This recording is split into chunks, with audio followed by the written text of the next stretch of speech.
María Engracia Vite Hernández de Cuauhtémoc tiene 88 años.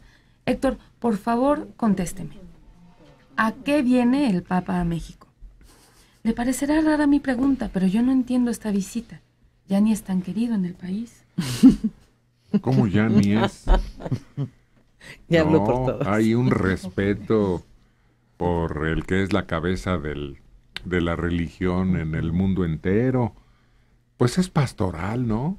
Su labor. Manifiestamente esa es la objeción y han rechazado cualquier intento de asociarlo con una orientación política, pero sus acólitos aquí en el país no dejan de insistir en la visión política de su ejercicio. Tiene que serlo. Es que nada está ajeno a la política en este momento. Claro. Y hay que recordar a Lech Walesa.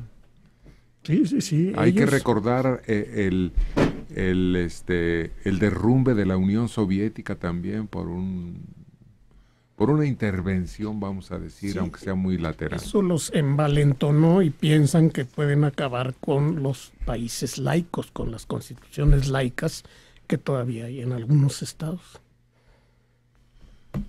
Antes el Papa estaba inmóvil, ¿no?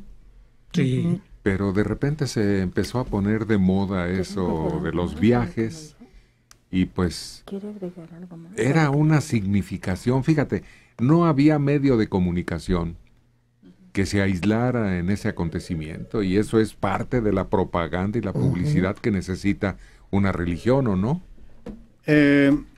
Hubo tiempo en el que el Papa no podía ni siquiera hablar con un medio de difusión porque Dios se expresaba por su conducto. Y no estoy hablando del siglo XVI, estoy hablando de mediados del siglo XX. El Papa no podía hacer una declaración ante un medio.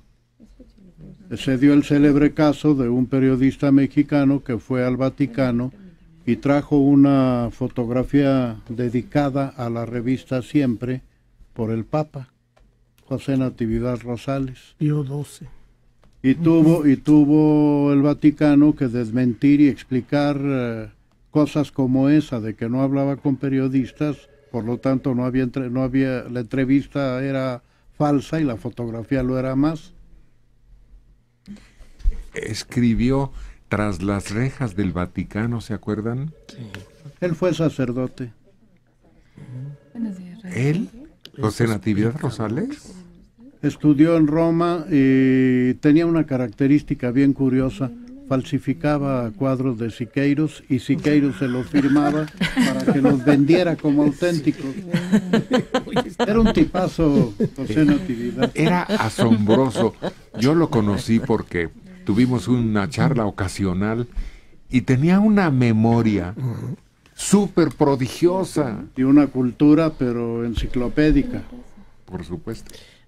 Tenía un problema en la vista porque siempre tenía anteojos negros, no sé. No se veía. En el cine, con anteojos oscuros. Sí. En el cine.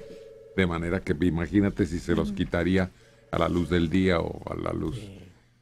Pero era un tipo extraordinario. En su charla era un tipo que te podías pasar horas y horas dialogando con él porque siempre decía cosas interesantes, estaba enterado de todo. Dialogando no, escuchándolo. Claro que sí.